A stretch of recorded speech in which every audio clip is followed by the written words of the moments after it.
After the release of The Marvels, Marvel Studios had witnessed the worst performance in all its history. This wasn't surprising as Marvel fans weren't happy with the last MCU projects, and the blame doesn't go directly to Brie Larson, but it does go to Disney and Marvel itself. For starters, Marvel fans were excited to see Zoe Ashton debut as Dar-Ben, but unfortunately fans were left disappointed as the character and her performance didn't live up to the expectations, especially when we take into consideration how Marvel was good at marking villains.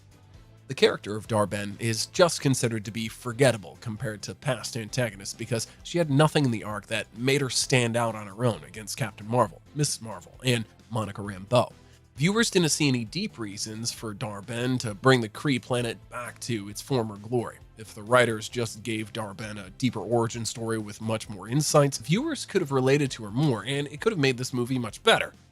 Apart from the villain, the Marvels movie as a whole had a forgettable story because it doesn't have anything memorable, and it had also the usual boring formula, a quip-filled adventure that leads to a big punch-up in the final moments.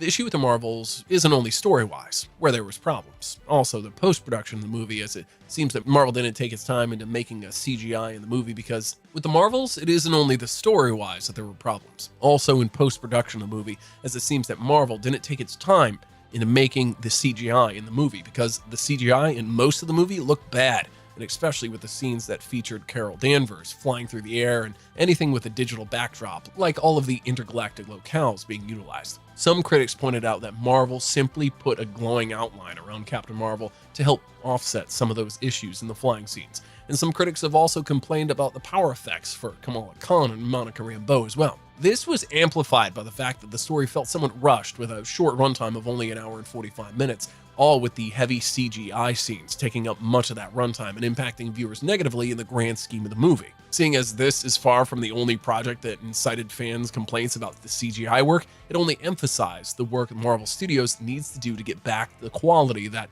was seen in the Infinity Saga, and it seems impossible to do, as it seems that Disney and Marvel are more focused on quantity of projects that are being produced more so than focusing on the quality. But if we put all that aside, the Marvel's biggest issue is just bad writing. For example, Brie Larson is a great actress, despite all the hate she's getting, but the bad writing has made her a boring character in this movie. I don't know if it's a lack of care for the character, or maybe it's just how the character was supposed to be presented to the audience, or the director, or what, but Captain Marvel is so uninteresting in the Marvels. Brie Larson acts awful as Captain Marvel and shows zero range in her character, and the dialogue for her is so bad in this movie. When the grunts first call her the Annihilator, rather than showing annoyance or disgust for the name, she just says that she hates that name without showing any negative reaction. It's also worth mentioning that, after all, Valkyrie wasn't put into the movie without any reason, as it was leaked that there were some scenes that were cut from the movie, and one of them is the scene between Valkyrie and Captain Marvel, where they explicitly admitted that they were in a relationship. If this scene made it into the final cut, it would have been a bad movie for Marvel because it doesn't make sense for Valkyrie and Captain Marvel to be in a romantic relationship, and it could have looked like just another forced narrative to put two LGBT characters into the movie. That just shows you that Valkyrie's cameo was put into the movie for the wrong reasons, and the corruption inside Disney is starting to affect Marvel movies. And it was worth mentioning that it was also leaked that scene between Valkyrie and Captain Marvel was cut from the movie just because Disney wasn't brave enough to leave it in the final cut, especially with the backlash they're facing recently. The Marvels has just made the situation of Captain Marvel worse, because since the first Captain Marvel movie, she was disliked as a character, and now things are becoming just worse to the point where it's becoming questionable if Brie Larson will have the opportunity to act in another sequel. Because The Marvels has been completely destroyed with bad writing and woke agendas, but even the first Captain Marvel movie had bad writing and inaccurate origin story if you compare it with the story of Captain Marvel in the comics. In the comics, Carol Danvers had a long and convoluted road to get to this point. She was introduced in 1968, and she didn't even become Captain Marvel until 1977 because she had to go through different phases throughout her story, and many people didn't know that she was Miss Marvel, then Binary, then Warbird, then Miss Marvel again, and then eventually Captain Marvel. And unlike her story in the movie, she didn't become Captain Marvel because of the events of the House of M storyline. And if you think about all the other MCU original successful heroes had, they're fairly concise origin stories, unlike Captain Marvel. Apart from that, even if we look at the MCU as a whole, Captain Marvel doesn't appear between the end of Endgame and the Marvel movies. And of course, Phase 4 has been a scattered mess anyway. But until the Marvel movies, she didn't seem to be playing a role in it at all. It's like Captain Marvel is living in a whole separate universe from the MCU. And speaking of universes, Marvel did a totally unnecessary, understandable thing in the Marvels, and it is the post-credit scene that was all about the X-Men from another universe. And this seems just like another desperate move from Marvel to make people interested in the Captain Marvel sequel, but unfortunately, the post-credit scene wasn't enough to push people to watch the movie. All of these factors made the Marvels a total flop, as the movies managed to make only $161 million in gross revenue in 2 weeks, which is considered to be so low. And to put things into perspective, The Eternals, which is considered to be one of the worst performing Marvel movies, made the same amount of money in just 3 days. Marvel has already taken a big hit with its movies. But the biggest loser in all of this will be Brie Larson, as she's now the main character of the worst performing movie in the MCU history. Most likely, Marvel will not be doing a sequel to the Marvels, and probably they'll continue in the path of not showing her in other MCU projects. This isn't completely Brie Larson's fault, as she's a good actress who nailed many roles in the past, but unfortunately the bad writing and the woke agenda at Disney is ruining her career. Now, Brie Larson will have to suffer probably from Marvel and Disney not bringing her ever again, and probably getting fewer new projects than what she would usually get, as other studios will probably not want her to be in their movies, especially with all the hate that she's getting now after the failure of the Marvels. Brie Larson and Rachel Zegler are both one of the most hated female actresses in the world. They both play a character that was once loved, but now it seems that no one is interested in the character they're playing, and they're the main reason, because both of them made a terrible mistake that made their audiences dislike them. Brie Larson is known for playing the role of Captain Marvel in the Marvel Cinematic Universe. Her character is one of the most powerful and important characters in the MCU. Captain Marvel is now coming back in an upcoming Marvel movie, Marvels, but nobody seems to care because people have already lost interest in Captain Marvel. For Rachel Zegler, she'll be playing the role of Snow White, the upcoming Snow White remake, which was projected to be released in 2024 until it got delayed because of the backlash the movie got. Most of the backlash came because of Rachel Zegler's controversial statements about the Snow White character. 2 different characters from 2 different female actresses in 2 different universes, yet they're hated. But why do most people dislike them? Brie Larson was a likable actress in the beginning until she got the role of Captain Marvel, who is a powerful character, and it is arguable that she is one of the most powerful characters in the MCU. After Captain Marvel debuted in the MCU, Brie Larson became more famous than before, but unfortunately, she handled her new rise in the wrong way. Instead of being a humble actress, she became arrogant, and she began thinking that she was the best character in the MCU. She's above all the other characters in the MCU because they're nothing compared to her. She even humiliated some of her co-stars in the MCU in various interviews, making them feel uncomfortable around her. She even stated many times how her character can beat anyone without the help of anyone. Specifically, she doesn't need the help of any male character, which makes it seem like Brie Larson is a feminist with a huge ego. The mistake that made most people hate Brie Larson is her arrogance, ego, and apart from that, she's also a bit racist, and this was amplified in her speech in Film Crystal Award, where she stated that most movie critics were white men, and that they should not be the main critics of movies where African American culture is at the center. The statement brought a lot of negative buzz to Brie Larson, as many people didn't like how hostile or aggressive her speech has felt, and some people also complained that she's pulling the victim card too often. All of this has sparked outrage against Brie Larson, who is now speculated to have a minor role in the MCU after the Marvels, and there's even a possibility that Marvel may fire her at some point. Even Brie Larson isn't sure about her future in the MCU, as in one of her recent interviews, she was asked if she'll come back in the future and replied by saying that she isn't sure that people want her to come back. You may also notice that Marvel is the only one promoting the Marvels without having Brie Larson talk about it. And this only proves the negative impact that Brie Larson generated has directly affected Marvel, and that's why they're not letting her promote the upcoming movie. Ego, arrogance, racism have costed Brie Larson a lot, and unfortunately, she's not the only one, as Rachel Zegler is doing the same mistake that Brie Larson has done. Since Rachel Zegler was casted as Snow White, she started making a lot of controversial statements about Snow White. She stated that she didn't like the original Snow White animated movie because Snow White was dependent on others, and she needed a man in order to fulfill her life. Rachel Zegler even said that she hates when she sees men in places of power and that we need to see more women in places of power. She's glad that in the upcoming remake of Snow White, the princess will be powerful and independent without the need of having a prince at her side, which gives Disney a reason to get rid of the prince in the upcoming movie. It's just weird because the upcoming Snow White remake will be having a different story from the original animated Snow White movie. Disney could have just made another movie with a different title. Disney got attacked. Rachel Zegler made the situation worse. Rachel Zegler hasn't ruined just the remake of Snow White, but another movie was ruined because of her. This is the movie The Hunger Games. Once people knew that Rachel Zegler is starring in the movie, they started attacking the movie because of her comments about Snow White. There's even some people that were hoping that the studio won't let her promote the movie. The hate that Rachel Zegler has against her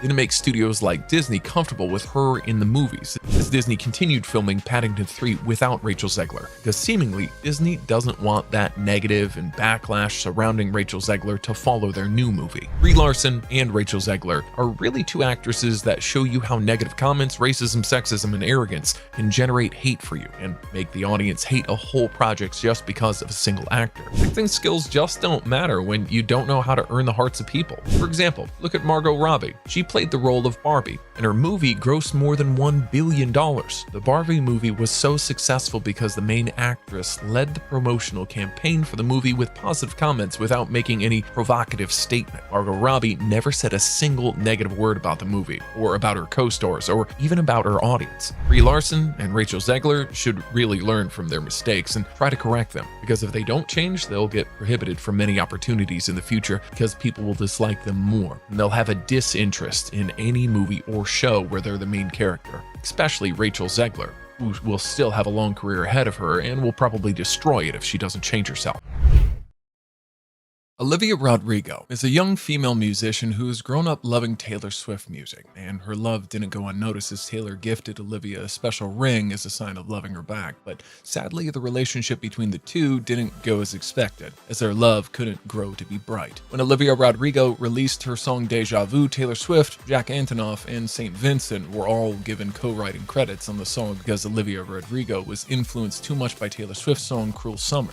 Later on, it was confirmed that the song from Olivia's debut album, Sour, had added the Summer Trio to her metadata on Spotify and Tidal, alongside the High School Musical, the series singer, and track's producer, Danielle Negro. On the release day of the new Taylor Swift music video, All Too Well 10 Minutes, fans had expected Olivia Rodrigo to show support, but instead of that, Olivia posted an Instagram story praising Gracie Abrams' new album, and she posted nothing about Taylor Swift. Back in May 2021, when Sour was released, fans had also speculated tension between them when Taylor Swift paid back Olivia Rodrigo by not showing her public support, and she even pushed her own song, Evermore Vinyl, to get the #1 spot instead of letting Olivia Rodrigo get it. After that, Olivia Rodrigo drew flack from Swifties after sending a personalized package of Sour album to Kim Kardashian. In the beginning of their relationship, Taylor Swift and Olivia Rodrigo used to praise each other on their social media accounts, but they reached a point where they became silent on each other's big events, and it was quite surprising. After the release of the album Sour, it was nominated for multiple awards, including a Grammy, but Olivia Rodrigo was really frustrated because people were trying to discredit her creativity and work after Taylor Swift's Grammy nomination for Sour was withdrawn. After this event, Olivia Rodrigo was also asked many times about her relationship with Taylor Swift, but she either refused to answer or gave some vague answers. Both Olivia Rodrigo and Taylor Swift had many opportunities to talk to each other after the incident. They even sat close to each other in some events, but they chose to not talk to each other and stay silent up to this day. Olivia Rodrigo and Taylor Swift never acknowledge each other again, and both of them remained silent on the songwriting credits issue. Even though both of them are silent, people have speculated that Olivia Rodrigo's song Vampire was about both her failed romantic relationship with Adam Faze and about her failed mentor relation with Taylor Swift. Another sign that may confirm that the relation between the two is not as good is that Taylor Swift had invited Olivia's biggest enemy, Sabrina Carpenter, to join her on the Latin American stretch of her Eras tour.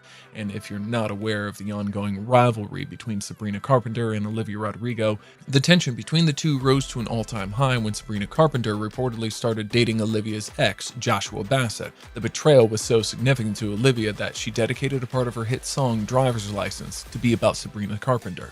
Although there may not be any concrete proof that there is bad blood between Olivia Rodrigo and Taylor Swift, there are plenty of signs that show that the relationship between the two is not good.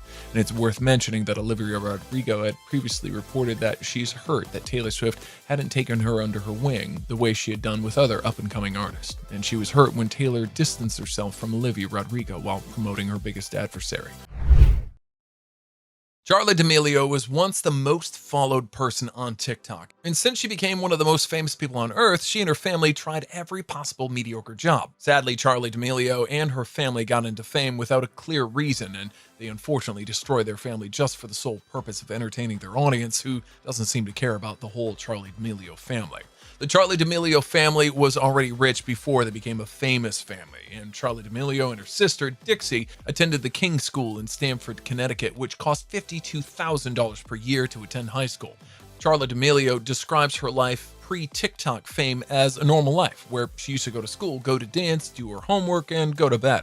Her life was like every other teenager's life. Charli D'Amelio's first use of TikTok was like every other person, as she used the app to consume content and distract her mind. It wasn't until March 2019 that she uploaded her first video, which featured her with a friend lip-syncing to a random soundbite. Charli didn't expect her video to be watched by people outside of her friend circle because they have known Charli D'Amelio for a deep passion for dancing since she was a toddler, but she never imagined, even in her wildest dreams, what would happen to her in July 2019. That month, Charli D'Amelio posted a DUV in TikTok where she was following choreography of a TikTok content creator named Move With Joy. The video went viral immediately after it was posted. Things went crazy until the point that her phone didn't stop ringing during class because of the huge amount of notifications that she'd received. Before posting the video, Charli D'Amelio had 7 followers, which were all her friends, and after the video blew up, she had more than 2,000 new followers. And keep in mind that when Charli posted the video, she didn't have any intention of becoming a famous person.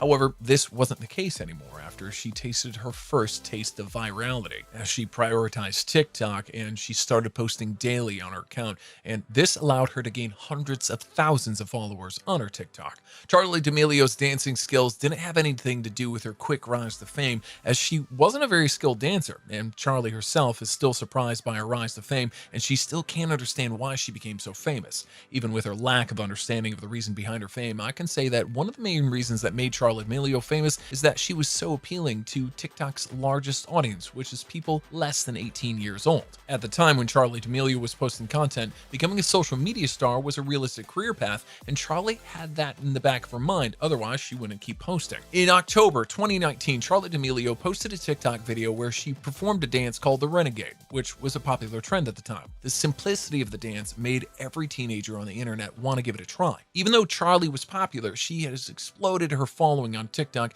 to reach 5 million followers, and by the end of 2019, she had 18 million followers. Charli D'Amelio's newfound fame has given her a lot of new opportunities outside the TikTok dancing world, like voice acting in Hollywood, as she voiced the character of Tinker in the animated series Stardog and TurboCat. She also signed with the United Talent Agency, which brought to her massive business opportunities. By the end of March 2020, the whole world got shut down, which resulted in millions of people locked inside their homes and browsing their phones all day. In that period, TikTok had gained 315 million new users. This was a massive deal for all the content creators on TikTok, but Charli D'Amelio was one who benefited the most from TikTok's new users, as by the end of April 2020, Charli had become the most followed person on TikTok. Later on, the D'Amelio family YouTube channel was launched, which would lay the foundation for their reality show. The videos on the channel prove that Charli's family is just like any ordinary family. In November 2020, Charli D'Amelio lost more than 1 million followers after posting the first video of a series called Dinner with the D'Amelios. The video featured the D'Amelio family eating dinner with James Charles. Everyone sat around the table to eat a Spanish meal, and it's normal that in Spanish culture, meals contain snails. Charli's sister, Dixie, picked up the snail with hesitation, and immediately after eating it, she expressed how disgusted she was, and she made a whole scene about it. It was rude behavior from Dixie. Just imagine how the personal chef of her family would feel after her reaction, because no one would love to see their food being insulted in front of them. Both Dixie and Charli tried to apologize after They were heavily criticized, but their apologies didn't seem to calm the situation, and Charlie got a big hit as she lost more than 1 million followers on her TikTok account. Her loss of that number of followers didn't matter a lot after just a few months. She was the first person to hit 100 million followers on TikTok.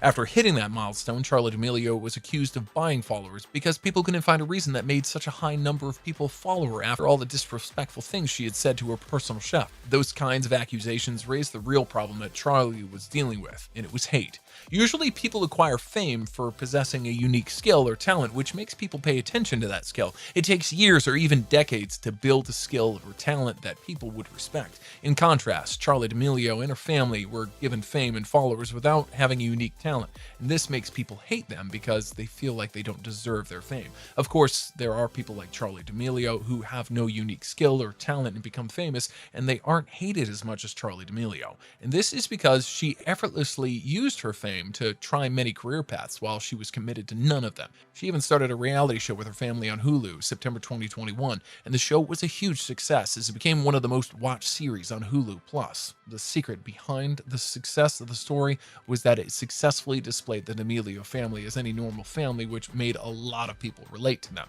Despite the success of the show, it seems that the interest in the D'Amelio family is drying up because they're just a normal, pretty non-problematic family, which for the sake of humanity is great, but for entertainment, it's boring. And for most of their controversies, they're nothing compared to most celebrities. Of course, despite the hate and the controversy surrounding the D'Amelio family, Charli has managed to make $17 million in 2021. Their family company is estimated to be worth $100 million. Charli D'Amelio and her family won the game, and they've managed to become rich and famous at the same time. However, these days, Charli's comments saying that she fell off, and she also stopped getting millions of views on her videos. And it's a normal thing, as no one stays relevant forever. Marvel fans aren't satisfied at all with the recent Marvel movies and shows, as unfortunately Marvel keeps disappointing its fans each time with bad writing that makes a connected universe feel disconnected. Marvel is in a serious crisis, and does it mean that Marvel's best days are behind it? The MCU is a beautiful cinematic universe that started back in 2008 with Iron Man. In the beginning, Marvel started developing slowly the stories of main characters that would construct the Avengers team. Marvel didn't rush at all with forming the Avengers team, but they were giving each important character its own story that would make him relatable to the audience. Each character had its struggles and problems. Tony Stark's hero journey started with him struggling with terrorists and decided to become a hero that fights them, and he intended that he would never allow Stark weapons to be used in wars. Captain America's hero journey started when he joined the military force, where he went through many hardships that affected his character, and then he got the serum that would give him superhuman physicality and abilities. These two are only examples of how Marvel was good at building and developing stories that would later pave the way for all Marvel heroes at the time to meet each other and fight big threats that were really threatening the universe. And when all the original MCU characters constructed a team called the Avengers, there was a room open for other characters who share the same mission to join their team. This is how I've seen characters like Spider-Man, Doctor Strange, Black Panther,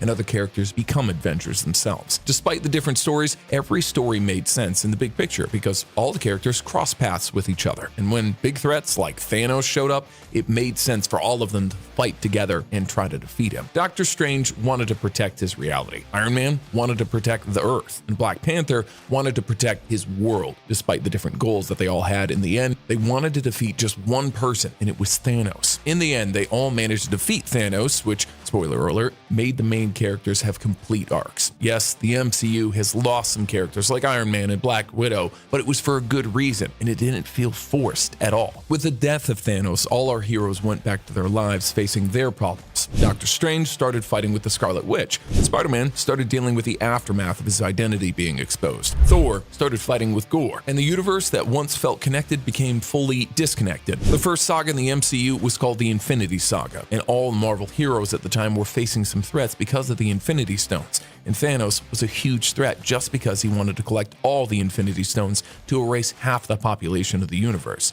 But in the newest MCU saga, which is called the Multiverse Saga, it seems like each character is only fighting with his struggles, and it doesn't seem like there's an end goal that Marvel heroes are heading to. And in the Multiverse Saga, where the multiverse is supposed to be a problem for all Marvel heroes, I've seen it being a problem with only two characters, which are Spider-Man and Doctor Strange, while I didn't see the multiverse itself being discussed at all with any other heroes. While in the Infinity Saga, almost every movie had something to do with the Infinity Stones. It seemed that each character, like Moon Knight, She-Hulk, Spider-Man, and all the other characters, live in a separate universe, while they're all in just one universe. Yeah, some of the characters cross paths with each other from time to time, but in the big picture, everything feels disconnected. Trust me, with the current status of Marvel, you can easily convince people that Moon Knight, She-Hulk, and Echo are in a different universe from the one with Doctor Strange, Captain Marvel, and other characters because of the lack of connectivity. While Marvel promotes the Multiverse Saga as 3 phases that will end with 2 major movies, which are Avengers: The Kang Dynasty and Avengers: Secret Wars, where the main Marvel heroes will have to deal with Kang and its variants. While we're approaching the end of Phase 5, Kang still doesn't appear to be a big threat like Thanos, as for now, we've only seen 2 major characters having a conflict with Kang. We saw how dangerous Kang is in Loki Season 1, and we saw that He Who Remains had a multiverse war with the other Kang variants, and he won the war in the end. We know that he built up the TVA to keep the multiverse safe from any Kang variant that would show up. We know that He Who Remains was killed at the end of Loki Season 1. And Loki is the only one who's dealing with the aftermath of He Who Remains' death. No other character felt that the multiverse was in trouble or anything like that. It's like other characters are not connected with the multiverse falling apart at all. Characters like Doctor Strange and Wong should feel that something isn't right, but no, they don't know even if Kang or TVA exist. The only 2 other characters that dealt with one of the Kang variants are Ant-Man and the Wasp. They had a conflict with Kang the Conqueror in the Quantum Realm, and they managed to defeat it, but the movie failed to display Kang as a big threat to the whole universe. Back in the Infinity Saga, each step Thanos made to collect the Infinity Stones was felt by all the main characters, and they did their best to stop Thanos from collecting all the Infinity Stones. If you compare Thanos and Kang, Kang doesn't seem like a threat at all compared to Thanos. Marvel is having some serious troubles while trying to execute the Multiverse Saga effectively. The main threat doesn't seem like a threat at all, and it seems like Marvel is just using the word multiverse as an excuse to bring back old characters as a short moment, like when they did in Spider-Man: No Way Home and Doctor Strange in the Multiverse of Madness. Because this was the only use of the multiverse. I didn't see a true use of multiversal variants, and I didn't see a deep dive into other multiverses. The only movie that was supposed to take us on a journey into the other universes was Doctor Strange in the Multiverse of Madness, and it got us disappointed as it showed us only one new universe. And since then, we didn't see anything about other universes until Loki Season 2, which showed us some timelines, but the focus was only on the timeline of Victor Timely, who's considered to be a variant of Kang. Except for these 2. All the other MCU movies and shows didn't show us anything about the multiverse or Kang. And the upcoming movie that's expected to show us new universes is Deadpool 3. Marvel is struggling with this saga, and it looks like they can't make the fans feel that the MCU is a connected universe. And this issue came up because one of the main reasons is its diversity. At the end of Infinity Saga, Marvel took a new approach to its production process, and instead of focusing on the production of a few movies each year, Marvel decided to increase the volume of the movies that they would produce each year, in addition to the high number of Disney shows that should be produced each year. The decision to increase the volume of content created by Marvel led to having a wide diversity of characters in the MCU, and this made it hard to make everything feel connected. Increasingly, the quantity of content was just a distraction to Marvel, as it led to quality being the price, as it's hard to have both quality and quantity.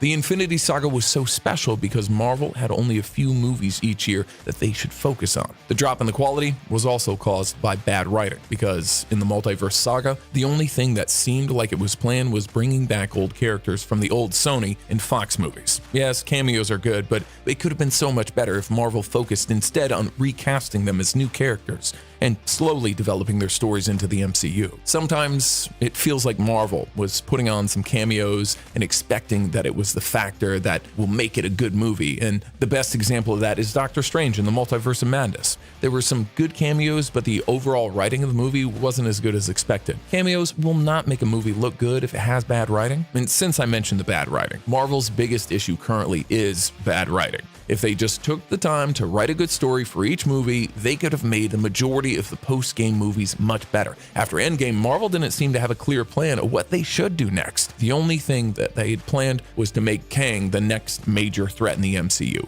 And Marvel is having some inside struggles now to whether or not replace Kang with Doctor Doom as the next big threat in the MCU because of the legal issues that Jonathan Majors is facing. Marvel is failing to make a good multiversal saga. They even failed at making a main character for the MCU in this new saga, because if you look back to the Infinity Saga, Iron Man was the main character in the MCU, and he was the one bringing all the other characters to fight against any possible threat that imposes a danger against the universe. I could also argue that Iron Man, Captain America, and Thor were the heart of the MCU, and they were the ones who led the final fight against Thanos, and they were also the ones responsible for Thanos' defeat. But now there's no leading character in the MCU. Some people say it's Doctor Strange, but we haven't seen him since the Multiverse of Madness, and a leader can't be absent from all the chaos going on in the multiverse with Kang. Some people may argue that it's Loki, and that can be understandable since Loki's the only one who's aware of the true danger of Kang. But Loki can't be the leader of the MCU since his role is still small in the grand scheme of things. If you compare him with the role that Iron Man has played in the Infinity Saga, you'll notice the difference. Recently, it was leaked that Marvel planned to replace Iron Man, Captain America, and Thor with Captain Marvel, Spider-Man, and Doctor Strange,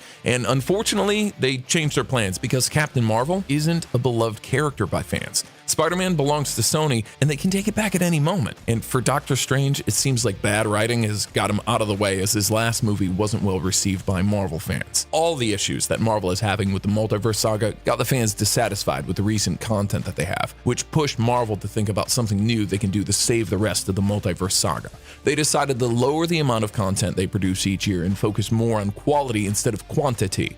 Of course, this decision will not affect the movies they're planning to release, but it affects only Disney Plus shows, as many of them will get either delayed or canceled. They have concluded making this decision not only because of the drop of quality in the writing, but also because of the drop in the quality of VFX, as many fans have complained about that, and it seems like Marvel has heard their complaints and they're taking action to solve their issues surrounding VFX. In recent news, it seems like Marvel is considering bringing back Robert Downey Jr. to play his role as Iron Man, and Scarlett Johansson to her previous role, Black Widow, and probably even bring back Chris Evans to play Captain America. While bringing back old heroes is kind of a big deal, it wouldn't be enough to fix Marvel's problems right now, because their problems can be fixed with good writing. As proof of that, everyone loves Loki because his Disney show has good writing in both season 1 and season 2, and fans aren't criticizing it at all, they're praising it. You may say it's because he's an older character, and that's why everyone loves Loki, but I would disagree, because if you look at Thor, even if he is an old beloved character, as soon as Marvel fans watched Thor Love and Thunder,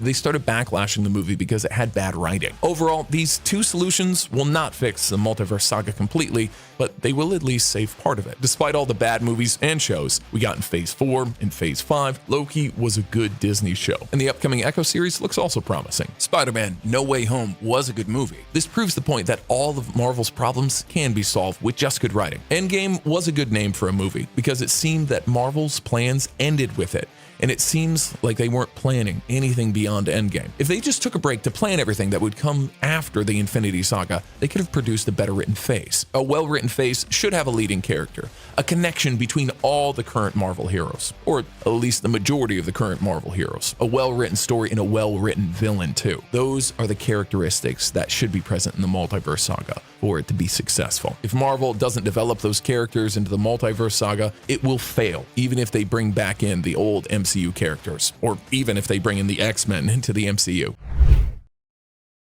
Keanu Reeves, the famous Canadian actor.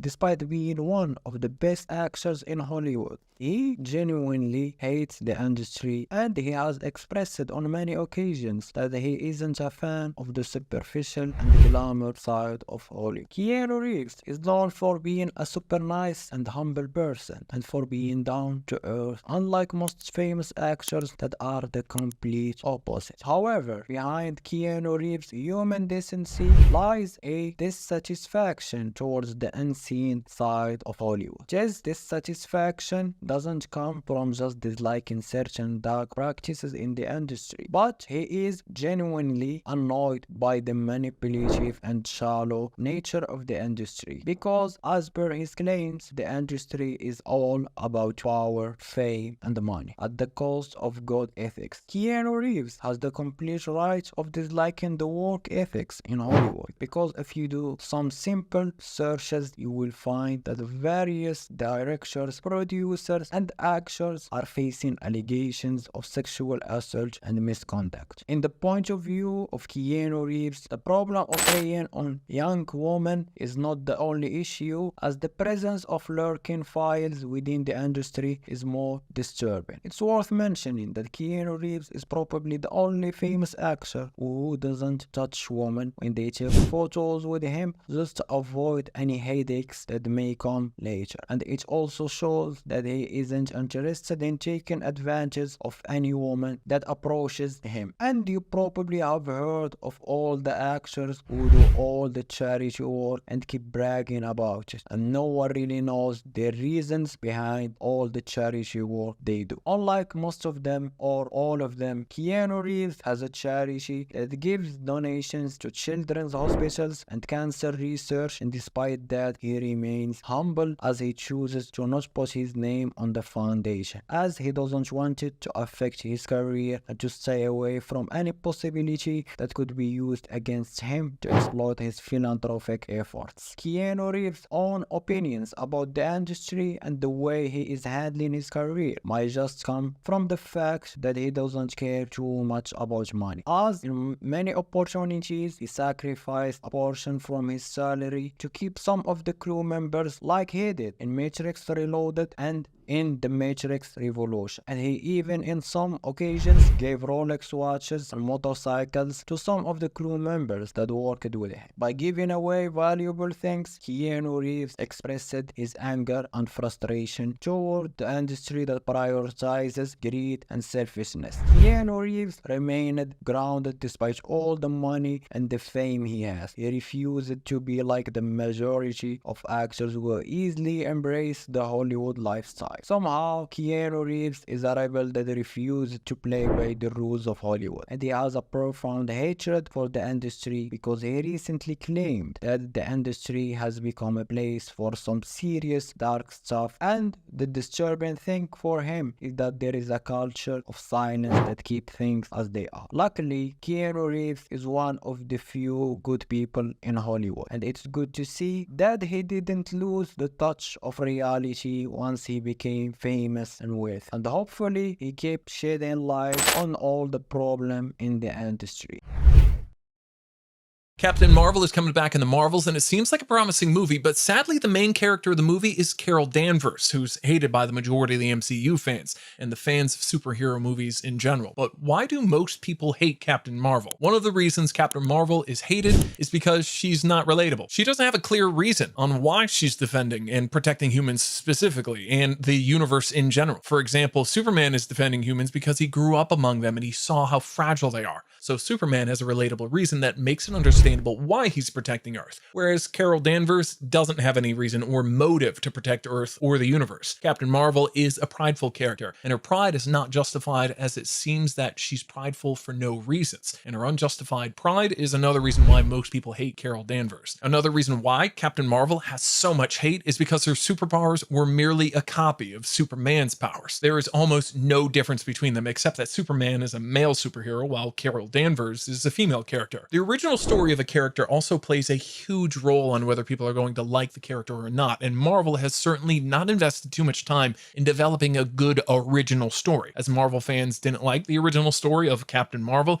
and it didn't show so much struggle and suffering that will justify the superpowers she earned later on. Captain Marvel is not even the same character in the comics, which also made a lot of people frustrated. Carol Danvers is also hated for being so arrogant, and the problem is not her arrogance. The problem is that her arrogance is not earned. Yes, maybe she's so powerful and that's why she's arrogant, but that doesn't mean she earned her arrogance. Thor is arrogant sometimes, but he's a god after all. His arrogance is somehow justifiable. Another problem with Captain Marvel is that she is superpowered and she has no weakness, which makes it hard to like a superhero who's undefeatable. Superman is superpowered, but at least he has a weakness, and his weakness makes the audience always suspect if the villain is going to use his weakness against him or not. Another reason that people hate Carol Danvers is because she's not charismatic. She doesn't have a remarkable personality that would make people attached to her, remember her. If you take, for example, Loki, most people love him just because he's charismatic and he has a cool personality. Another thing that you may notice with Carol Danvers is that she is motionless. The two emotions that you see her carrying are either anger or frustration. You never see her happy or sad. She seems to be heartless. And this is how a superhero should be, as a superhero should have a mix of emotions in order to be a well-written superhero. And the last thing that many people don't like about Captain Marvel is that she has no family and no friends. Nick Fury just looks like a person she knows, and the Avengers is just the team that she fights with. She doesn't have a sense of belonging to them. Hopefully the issue gets solved in the Marvels, as it seems likely that she'll develop a friendship with Miss Marvel and Monica Rambeau. Those are the main reasons that many people hate Captain Marvel as a female superhero, and hopefully most of those issues get fixed in Marvel in the upcoming movie, as most of them are fixable.